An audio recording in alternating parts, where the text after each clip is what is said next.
I have to start on this comment, David. It's one of the best. I love this. What? I love this comment. Worst intro music I've ever heard. What is this? The elevator hour. Come on, guys. Hype it up just a tad. Love the podcast. This was on our last show. But, David, look at this reply. This is the best. Oh, wait. I spoke too soon. The second intro music is on point. There we go. Well, the thing is, I maybe because we've got some new people in the house. Maybe I'm not doing a good enough job of explaining this. This is the Locked On Lounge. This is the pre-show. This is the green room. This is the green room. This is the teal room, if you will. This is the pre-party. This is not the party. The party's coming up when we talk about what happened last night in the regular season. We're going to talk to Eric Collins about tonight's game in Detroit. Hornets kicking things off. And I don't know. We'll talk about some other stuff too. Yeah, man. This is where you drop your coat off. You settle in. Leave your hat. You leave your hat if you're a 1950s gentleman, and you just maybe kick back for a second before you really jump in. But let me say this, DNJ. Thank you for listening. Thank you for watching. Thank you, most importantly, for being patient and getting to that second intro. The Rockets were patient last night. They stayed with it, stayed in the game, and they won. Now, when did you see the final of this contest, Doug? Did you stay up and watch this? Oh, no. No. Okay. What up? Double M15. What up, Nest? What's going on? Get in here and chat. We need some questions in this show. Eric's going to be on, and we can get some questions. Let's get this party started. Yeah, I'm good. I think we could go ahead and start. Are you ready, David? Yeah. Now that we have both intro music's queued up, let's do it. Oh, looks like we got Steve Bob. Come on, Steve Bob. We're going to run this intro, and then we'll get started. Come on, Steve Bob.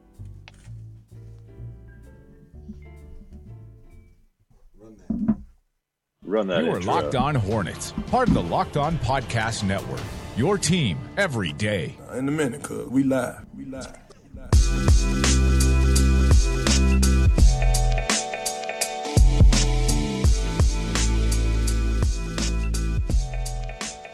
This is Locked On Hornets, your daily podcast on the Charlotte Hornets and the NBA. We are part of the Locked On Podcast Network, your team every day. Search your podcast app for Locked On to get podcast on the NBA, the NFL, and fantasy sports. I'm Doug Branson, joined to my right by the illustrious Steve Bob Forrest from atthehive.com. What's going on? Queen City Cobra, a.k.a. Am I on? I don't know. Can you guys hear me? I can't hear myself. I can't hear you either. Dang. I can hear you through Doug's microphone, but we probably want better than that, right? Yeah. Yeah, we want to do better. All right, we'll get this fixed. David, we've got David from the mean streets of Cotswold. David, what's going on? What's up, man? Between me and Steve Bob, you can hear and see both of us, so it's no big deal. You know what I was thinking about, Steve? Whenever I think about your name, which I do often, I always think about Varsity Blues, and like one of my favorite themes or scenes in that is when he calls Billy Bob William Robert. Oh. So I didn't know if anyone ever called you Stephen Robert. Yeah, that's my full name actually. That makes sense. Stephen Robert Forrest. But the intro I was gonna give myself, man, this came to me in a dream. AK, everybody knows me. I'm the Queen City Cobra. I mean, everybody calls me that. Locked On Lockdonovich. It's my new AKA. Going with today. And boy, it wasn't worth all that buildup. But I'm glad to have a microphone. I'm glad to be here with you guys. I'm glad to see David in the frame warehouse frame. Yeah, we got the ad up on the YouTube, youtube.com/Locked On Hornets. If you've never tuned in live at 8 o'clock in the morning, join us then. Frame Warehouse, proud sponsors of this podcast. Also, this podcast is brought to you by our friends at SeatGeek. Use our promo code LONBA to get $20 off your first SeatGeek purchase. Basketball is back. We had 2 games last night on the national slate. What did we see? Well, what did we see? What did we not want to see? Oh my God. From that first game, Celtics Cavaliers? My goodness, that injury to Gordon Hayward, the broken, the fractured ankle, the broken tibia. Dislocated too. Don't forget that. Oh my gosh! It was when I didn't even see it live. I heard it live, and then I looked up, and then I heard Kevin Harlan saying he broke his leg. He broke his leg. Yeah. Go ahead, Stephen. Well, Robert. I was gonna thank you, sir. I was gonna say, yeah. I mean, I saw seeing it live. It looked like he landed straight on his tailbone, and I was like, oh, that stings. That's gonna hurt. And then, so like, it didn't even look like the cameraman knew because it just panned over to him, and you're like, oh yeah, that his foot is backwards. His shoe is off. Right? They stayed on that. Shoe. No, that's what it looked like. Yeah, his shoe was on. No, I know. Yeah, Katie said, "Where is his foot?" Yeah, and I said, "His foot is in his shoe." It looked like an Ichabod Crane type. It was like a guy holding his head like a basketball next to his waist. You're just like, that's not where that goes. It's just terribly unfortunate for Gordon Hayward, who was, looking forward to his opportunity in Boston, and certainly Boston was looking forward to the opportunity of having Gordon Hayward and his skill set. So we'll have to see where that lands. Definitely, I mean, it's going to maybe shake some things up in this Eastern Conference race if he's not able to return for the entire season. So, first night. That's really first 5 minutes. The real story, though, are these Nike jerseys falling apart. David, you got to get your boys over at Nike. Figure this thing out. Do I have the picture of it? Yeah, here's the side by side. So the one on the right is Tyler Ennis in the preseason, the jersey getting ripped. That's preseason though. Okay, well this is game 1 of the regular season, and you had King James ripping his jersey. Are we sure LeBron didn't give it a little like starter cut before the game? He went the Hulkamaniac on it. He's like, oh, it must be my muscles. They're too large. I'm sorry. Yeah, that's a bad look for the NBA. Not a good look. Knife not one. A good look. I gotta figure one of the guys on the inside the NBA was like, well, they're new jerseys, they rip. That they're more prone to ripping. That's not a thing. Right. Yeah, are they just rolling out the prototypes there? They don't get worn in. No, they're just not supposed to rip. Well, they'll work out the kinks somewhere midway through the season. They'll work it out. What do you think? Like they though? have the technology. Yeah, it doesn't look like they're. It looks like if you just a good yank on the back of it, we'll just pop that thing right open. I don't know, David. Is that worth? I feel like the one thing Nike came out with all of this technology and ergonomics, but like the one thing that a jersey has to do is remain on and intact. If it can't, that's its foundational function. So maybe let's go back and figure that out, I think. Yeah, if the name starts falling off just right off the back, that would be bad. That was an Adidas thing. Remember that when the names and like some of the stitching fell off the jerseys a couple years ago? Do you guys remember that? I don't remember that. Yeah, I'll find a funny picture of it and send it out so we can all laugh. So I do love funny pics, though. I mentioned that I didn't watch or I didn't finish this Houston Rockets Golden State Warriors game. It's because of this play right here. This play literally put me to sleep. I know you can't see it. It's the Draymond, the full court pass to Kevin Durant. Kevin Durant goes to Klay in the corner, and Klay immediately shoots it. Immediately splash down, and I didn't even care who won the game at that point. I'm like, I can't. This is too. I'll tell you who won the game. It was fake Klay Thompson. Did you guys see this guy? Yes. Oh my God.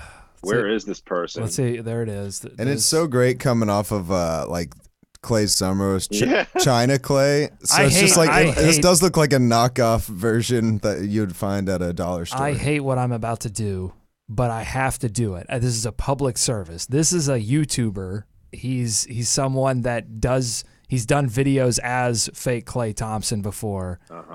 And this is nothing is real. Like if you see something odd on the internet, it's staged, it's fake. Nothing matters. Nothing is real. Well, what do you mean? I hate the internet because this is not like this. This should have been a fun thing. This should have been oh my God, this weird dude. You wanted actually to be a fake Klay Thompson. Yes. You wanted to actually be a clone. What? No, not an actual clone. No, I just like the idea that somebody would do something that weird. And as Double M15 says, he's a YouTube guy. And nothing. Everything has to be a thing, a funny video. Can I ask you, have you guys seen what's Bug and Doug? Have you guys seen Followed by segment. New segment. What's bugging Doug? These followed by Steve's dang Peeves. YouTube stars. What? I was saying followed by Name's Steve's right. Peeves. We got Oh, Steve's Peeves. I And, got it. have you guys seen The Prestige? The movie. Yes. Yes. Is this not a prestige scenario right here? Mm-hmm. We got. You're like, which one's? It has. Did Clay really score 60 points in 2 minutes? Is this what's that movie where they start to get signals over the radio? Is that what this is? Signs? Is that it? Well, we got a hot mic over there. Hot mic. Hot Dude. mic. I would say this guy though, more than a YouTube star, is I had put him more in the dangerous stalker category. No, he is right behind the bench, and he was popping up. Well, at because times. that's where the cameras are. You got to be in front of the camera. I think somebody put him there. I think a fan. Like, there's no way fake Clay can afford tickets behind the bench. Okay, we've got a special guest coming up, Eric Collins from Fox Sports Southeast, play-by-play analyst for the Charlotte Hornets. And but before we get to that, let's talk about SeatGeek. I have the SeatGeek app on my phone, and it's by far the easiest way that I've found to shop for tickets. I can be anywhere, and with just a few taps on my phone, I can instantly find the seats to the sports and concerts that I want to go to. SeatGeek saves you time and money by searching multiple ticket sites to compare prices and find amazing deals. They do all the work. And to get the most bang for your buck, SeatGeek grades every ticket based on value to help you immediately identify the best seats that fit your budget. Plus, every purchase is fully guaranteed. You don't have to worry with SeatGeek. You can shop for tickets on SeatGeek with confidence. Make SeatGeek your go-to app for finding the best deals on every type of ticket, from sports and concerts to comedy and theater. And our listeners get $20 off their first SeatGeek purchase. Just download the SeatGeek app and enter promo code LONBA. That's promo code LONBA for $20 off your first SeatGeek purchase. Okay, time. Wait. What? Houston won that game? They did. You buried that lead, man. Everybody went to because sleep listen, at halftime, and you're like, oh, the first 3 minutes, I cannot believe that. Well, listen, they lost by 20 in the first game last year. Golden State did, so they only lost by 1. So I guess And I didn't watch the rest of that season they're either, 'cause probably I going knew to the Warriors. go 81-1. No, but they're, when you run a high octane offense like Golden State does, you're not going to be ready game 1, especially with the shortened preseason. Like the Hornets. They looked pretty ready the first quarter. You know who looks first ready? exactly. Swaggy 6. Swaggy 6 man. 20. See, this is what happened. I'm looking at the box score now. I went to sleep. He was 8 of 9 field goals. That was in the first half. And then nothing. No more Swaggy. That's why they lost the game. Sit down, Durant. That's your expert analysis. Well, yeah, I didn't see the second half, so I can call it. I didn't even know they lost the game. Okay, let's go to our. One last, please. One last thing about this Golden State game. This is Locked On Warriors, after all. Steve Bob, I saw your tweet about all the owners coming out and not only taking the first dibs of the rings, but then having to touch everyone else's ring after that. Yeah. What up with that, man? It's weird. Hey, listen. Well, let me ask you. Let me throw this back at you, David. Would you, when the moments were hoisting the trophy, were you like, oh, let's find the guy who bought the jerseys? No, because that was probably you guys. But listen, it doesn't matter. No, it's a weird thing, man. I just don't. If it's Mark Cuban or something, and you're like, oh, this guy. First of all, I don't think Mark Cuban would do that. He'd be like, give it up. Dirk won it. Give it to my boy JT over there. Not Timberlake. They should do it like the Emmy or like the Emmys or the Oscars, where they do the technical awards behind the scenes. Like, give those guys the rings. There's no fan that's like, whoa, where's Joe Lacob? Hold on. How are you gonna give KD a ring? Where's little Lacob? Except Joe Lacob. Yeah. No, I mean, that's the thing. Like, it's a whole different level of I don't know. You're dealing with billionaires and millionaires, so it is just weird that I've always thought that was weird. Whether it's like announcers or owners, or I mean, if I owned an NBA team, I guess I can't. It gives it a weird. It gives it a weird vibe where it's like, oh yeah, these guys allowed the players to get on the court and win them a ring. But we all know who it was for. It was for the guys in the front office. It's like no one cares, Doug. No one cares. No one cares about fake. Actually, everyone loves fake. Everyone cares. No one should care. This is a YouTube stunt. It's a I see what prank. you're saying now. You got pranked. Now I'm against it. You turned me. Good. It's not real. It's not real. Okay. I need What is real, real is our next guest. He's prepping in Detroit right now for the Hornets to open things up against the Pistons. He's the sultan of how do you do, the headmaster of hum diddly dee. He's got the vocal cord strength of Paul Bunyan and the lyrical touch of a masseuse. He's Eric Collins, and we open up by talking about how he's spent his off season. I like to grind. I'm a big believer in kind of holding the microphone and kind of keeping everything fresh. So I did a little bit of Major League Baseball for Fox. I did actually a lot of women's fast pitch softball for ESPN in the spring, Nice. which is what I love. I'm passionate about that. And I did some college football for FS1 over the last couple of weeks, so that was good. All right, now be honest with me. How excited were you on draft night at the possibility of making a big play call with a guy named Dwayne Bacon? Well, I was already salivating over the fact that we can now, every time there's a corner three for Malik Monk, he makes it from Monk's corner. Oh, see, Yeah. You're already locked and loaded, and I love it.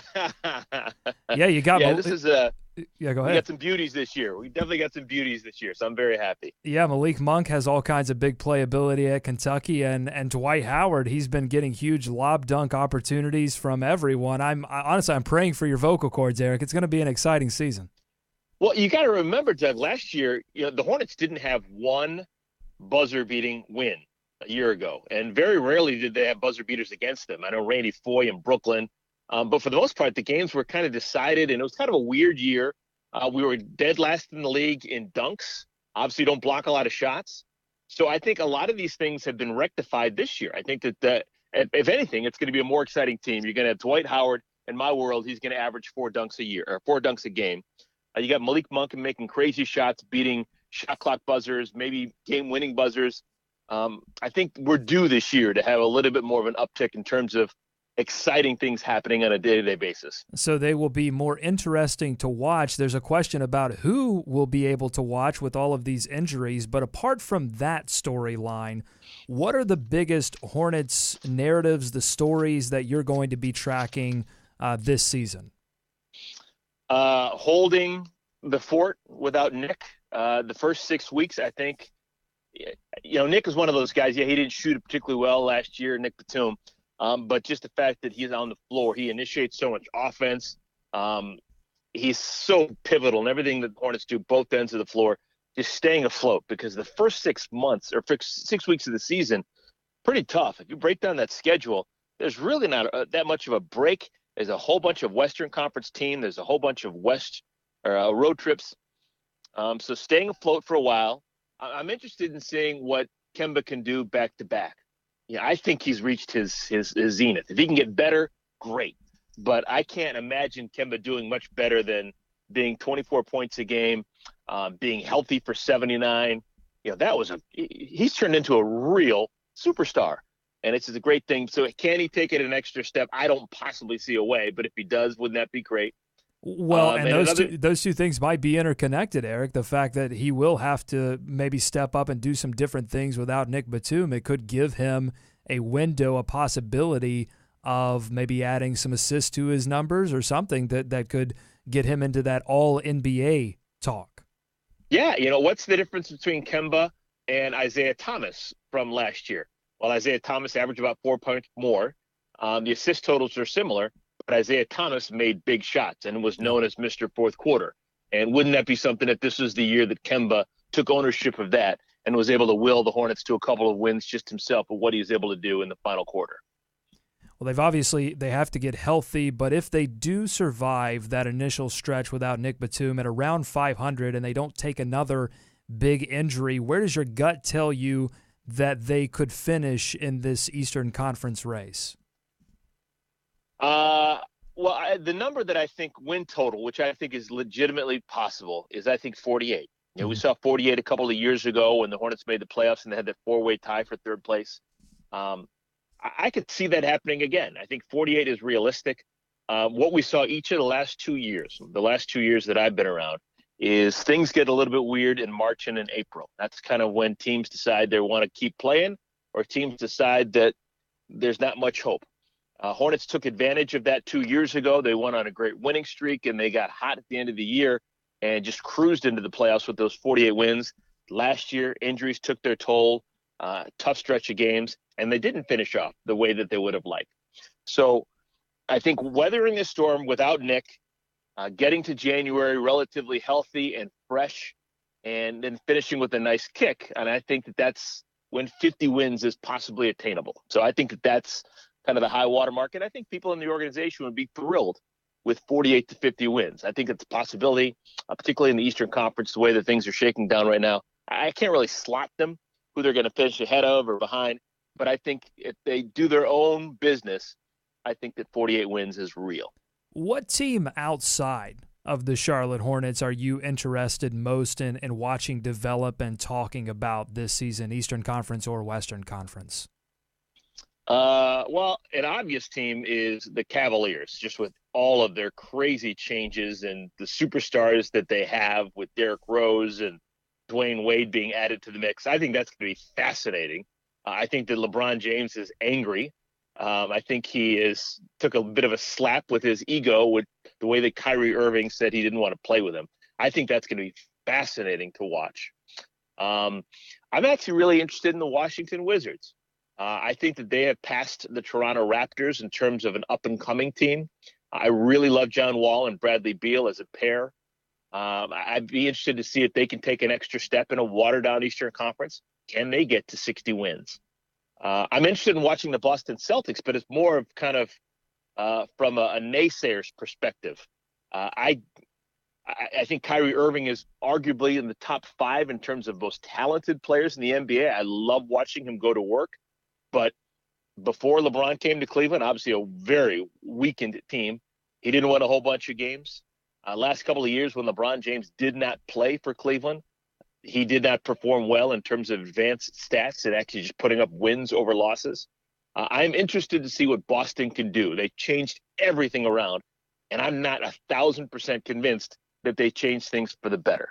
Well, they're the interesting team, right? Because all of these Eastern Conference teams trying to figure out a strategy towards dealing with Cleveland, and you have Milwaukee, Washington, Toronto, the Hornets, and the Pistons all taking this strategy of keeping a core of players together and trying to improve around the margins. And Boston, got that first seed, got a taste of that possibility, and they said, all right, let's change everything.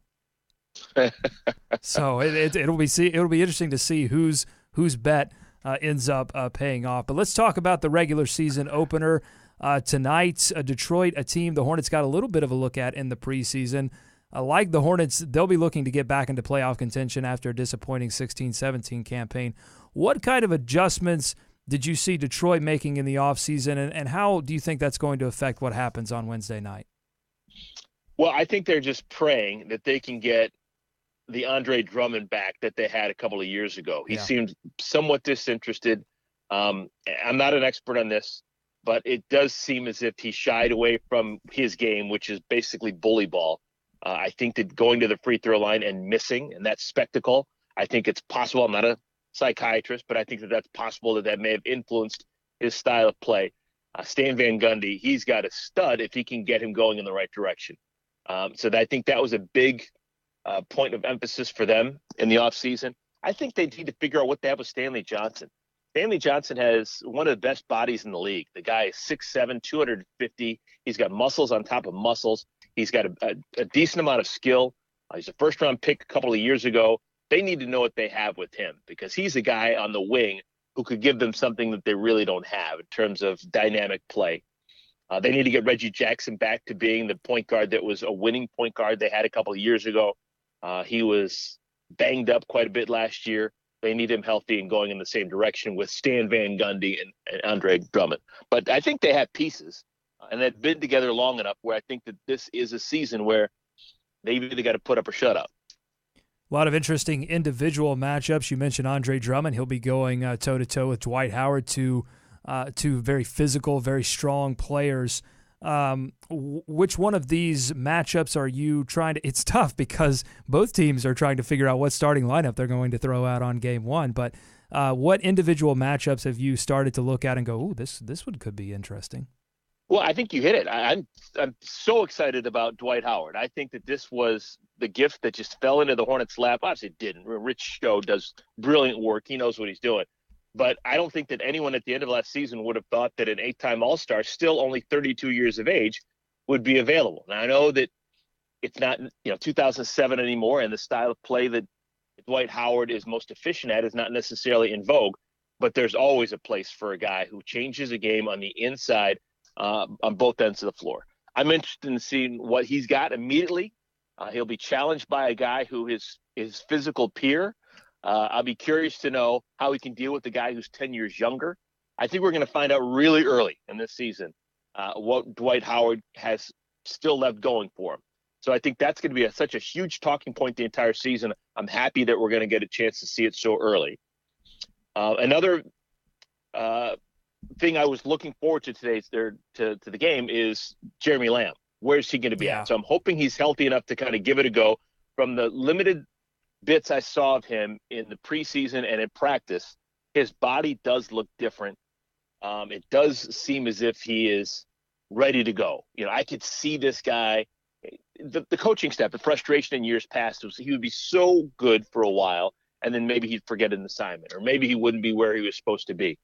But the coaching staff just could not stop raving about him whenever asked. So I'm very curious to see what Jeremy Lamb is going to do this year. It's time for him to figure out who he is in the NBA. Yeah, Lamb's so aggressive in those first couple of preseason games, and he said that groin injury slowed him down a lot. He wasn't able to run. So you wonder, if he isn't 100%, if he still gives it a go, how that could affect his ability to attack. Hey, speaking of, we talked about roster changes.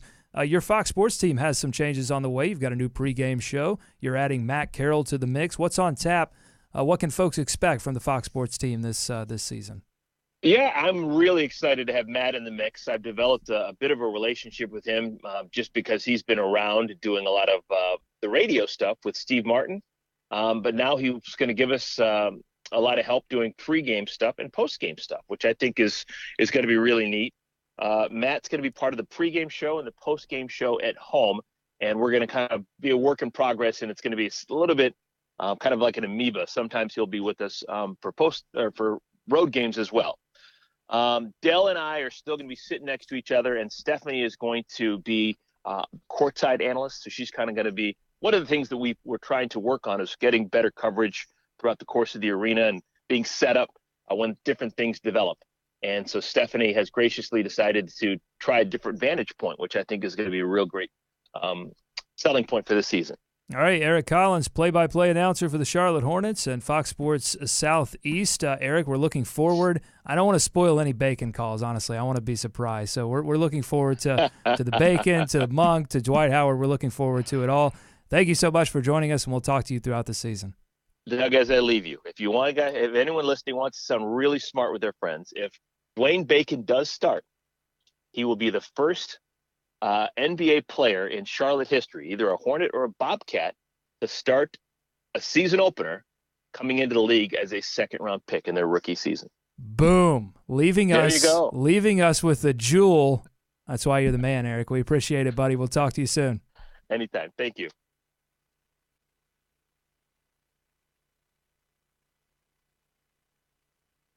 There you go. Got to unmute the mics first. Yeah. And I have a feeling, guys, that if Dwayne Bacon does indeed get the start for this game, there are going to be a lot of confused Charlotte Hornets fans who don't necessarily listen to this show, didn't pay close attention to the preseason, and go, wait a minute, Dwayne Bacon's starting, but Malik Monk is on the bench. What gives? Mm-hmm.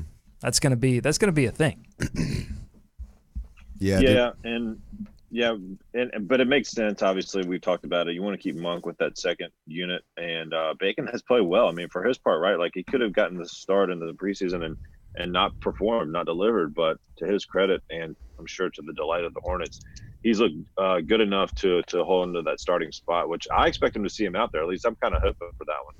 Is there anything in there, do you guys think, in your opinion, is there any like head games with Cliff there? Like Head games. Yeah.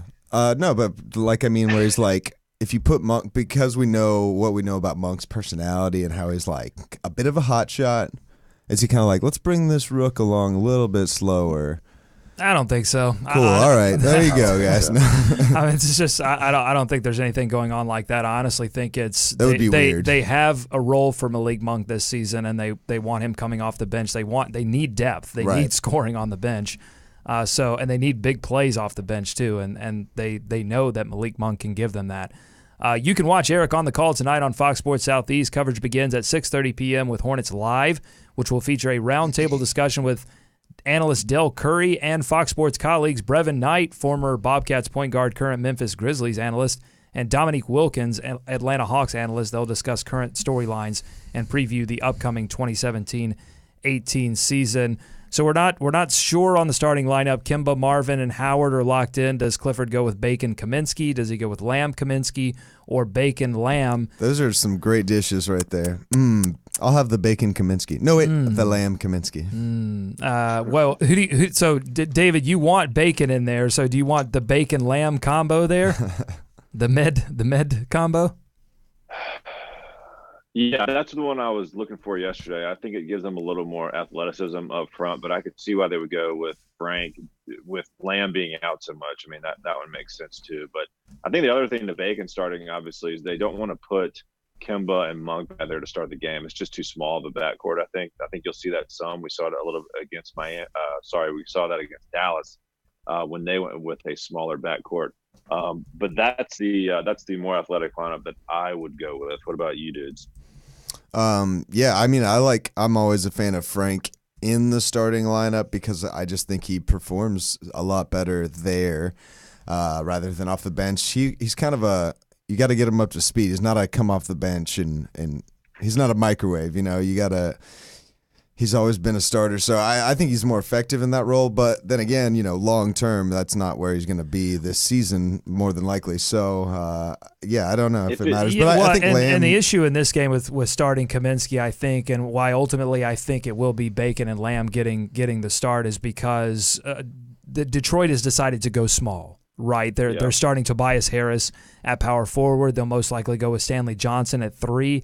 And that's going to be a really tough defensive assignment for Frank Kaminsky in this first game. So I think that they end up going small too and matching up Bacon and letting Marvin play that 4. Marvin can more than handle Tobias Harris. But that double M15 has it dead on. The shooting guard matchup is going to be key. Avery Bradley comes into this averaging 19 points in the preseason. He's played really well, David, and he's their big acquisition. Part of an acquisition of 3-point shooting talent that the Detroit Pistons need. They shot I think 33% from beyond the arc, worse than the Hornets last season, and the Hornets didn't shoot well from 3 either.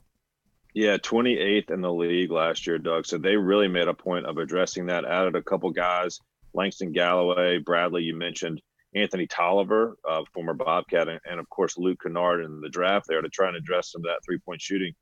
And you mentioned Harris as well. I mean, he was a killer against the Hornets last year, going for 22 and 6 as the Pistons went 3-1 against the Hornets last year. So, yeah, I think for that reason you mentioned, Doug, that smaller athletic lineup for Detroit, you'll probably see Bacon. This is weird, though, because last year the reason they were so effective against us was because of their size. Remember, they were one of the teams that absolutely destroyed us.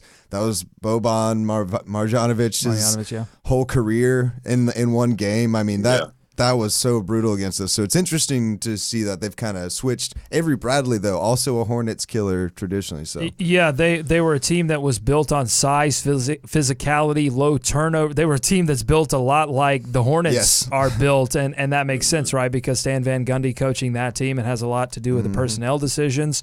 And Steve Clifford comes from the Van Gundy tree, was an assistant coach in Orlando with Stan Van. So that makes some sense. But yeah, my key to this game is don't let the Pistons use their new toys from outside. So, Bradley, Langston Galloway, Tolliver, Kennard, you mentioned them, David. Stay aware, find Bradley in transition. Don't let him kill you there. Close out hard to shooters. That was something I saw a little wrinkle in preseason too. They had a little difficulty finding shooters in transition. And I think that's another reason why they may opt to go Bacon, Lamb, and not Kaminsky to start the game, because you don't want to let Detroit get easy baskets. You don't want to give them extra possession, so it's going to be key for Dwight Howard to keep Andre Drummond off the offensive boards. And speaking of Andre Drummond, I don't know if you guys heard this, but he can shoot free throws now. This is like a new thing. 80%. Nah. Yeah, 80% in the preseason, went 16 of 20 from the line. I saw Dwight Howard working on his free throws in practice too. Look pretty good, but they say it's a mental thing. Yeah. It's like you can shoot them all day long in practice, and then you get out in the game and you can't make it happen. But for Andre Drummond's part, he's been working on it every day apparently in this offseason, and it's a big thing for him, and it would be a big thing for the Pistons offense if he shot 50%.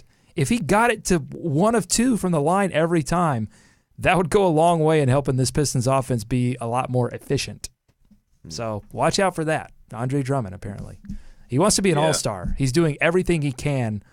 It's like he basically looked at his entire game and said, okay, I want to be an all-star. How do I make that happen? And that's what he's doing. And then he traded everybody to the West, and then he orchestrated Gordon Hayward's demise, and then he decided to work on free throws last. If he can't make an all-star team this year when he's actively trying, I mean, the free throws aren't necessarily the only thing holding him back. He's been there before. He's a big dude. The game's changed a lot. Our big guys don't play like that anymore. And the thing, to me, that he would need to work on the most is the thing that Dwight thought he needed to work on the most is the outside shot. Now, Drummond's still young enough maybe to get there, but like some dudes just aren't built for that type of game. So they can both rebound the heck out of the ball, and Heckin'. It'll be a good matchup, for those guys to go at each other. But I don't know, long term, that is an albatross. One of my best friends is a huge Piston fan, and man, he just does not like that team. They're stuck with that guy, So Well, and the other thing with Drummond, I think that separates him or separates Dwight from him is Dwight plays defense, Yes. to a much higher level than Andre Drummond does. So I don't know if that's a focus on his game. Not many people focus on defense to get them to the All-Star game, but that certainly would be a way I think that Van Gundy, I'm sure, would see value in adding him, or he would add to the Pistons. So that's something else to look at. Yeah, a bit of a rock fight last year with these two teams, guys. Oh, it's been like 10 years. And Van Gundy, I would say a lot of people are saying that he's probably candidate number 1 on that hot seat with that dual role. He's kind of like the last of that failed experiment, the GM coach thing that we've seen nobody succeed with really in the last 5 years. Doc got stripped of that recently, and I would not be surprised if Van Gundy was on the way out. Well, he put that core together, and that core has not translated into playoff success. And you've got Reggie Jackson in a will he, won't he, take the next step, because that was really the linchpin for that core is could Reggie Jackson become an all-star? And last season it did not happen, and injuries had a lot to do with that. But now that he's healthy, there's still a discussion about whether or not to start Ish Smith, and that's troubling if you're a Detroit fan, if there's already discussion about whether or not to start Reggie Jackson. And I want to point to Stanley Johnson as well. There's a good chance that he gets to start at 3. Isn't it interesting that 2 years ago you had 3 teams, the Pistons, the Hornets, the Heat. They all were sitting at the bottom of the lottery. Johnson, Kaminsky, Winslow were the picks. Mm-hmm. Now, all 3 teams are all coming off a bottom of the lottery season again, and all 3 players are facing huge question marks, each standing at a unique crossroad of their respective careers. Yeah. Remember all the Boston picks that were offered, supposedly. Godfather. Whatever. I was a big Stanley Johnson fan, and it hasn't. The big Stan? Yeah, and it hasn't worked. It hasn't. None of those picks materialized immediately. Doug, I wrote that down as well. And I mean, with Stanley Johnson and Winslow, they're both trying to figure out if they can shoot, like if they can be offensive players. And that's what we said at the time, not to pat ourselves on the back too much here, because Frank's still trying to figure things out as well. But like adding either one of those guys to an MKG lineup obviously gives you some more Would issues. have been very difficult. Mm-hmm. Exactly. But you really like the athleticism of these two guys. But I mean, especially Johnson. I mean, Winslow was hurt last year. They're really trying to figure out what they have in Johnson, because what was it, like 4 and 2 last year or something like that? Like 4 points, 2 rebounds, 4 and 3. Yeah. So I mean, not great. I can never let that draft, whenever it comes up, you can't forget the fact that literally every draft preview had us taking Devin Booker, the shooter that we needed so desperately. That would have That would have been cool. That'd have been kind of dope. But you know what? He's a very Malik Monkish type guy, and I'm happy with who we got now. So there you go. Quick second to tell you about something we started here on Locked On Hornets. It's called Patreon, patreon.com/LOH. Check it out. You can subscribe and get access to content that no one else is getting, and some post-game shows, some live post-game shows, plus double entries into our ticket giveaways, patreon.com/LOH. All right, so that's it. Preview for Detroit. Cover starts at 6:30. Tip is set for around 7 o'clock p.m. In Detroit. Enjoy the game, folks. Enjoy the regular season starting. We're going to be back tomorrow with a post-game report from this game. Follow us on Twitter at Locked On Hornets. When we find out about this starting lineup, you're going to find out. We'll figure out who's going to start. Will MKG be available? Looks like probably no, but we'll give you the update when we have it. Shoot us your Hornets questions and thoughts to buzzbuzz@lockedonhornets.com. For David and Steve, I'm Doug. Go Hornets. Go America. Let's swarm Charlotte.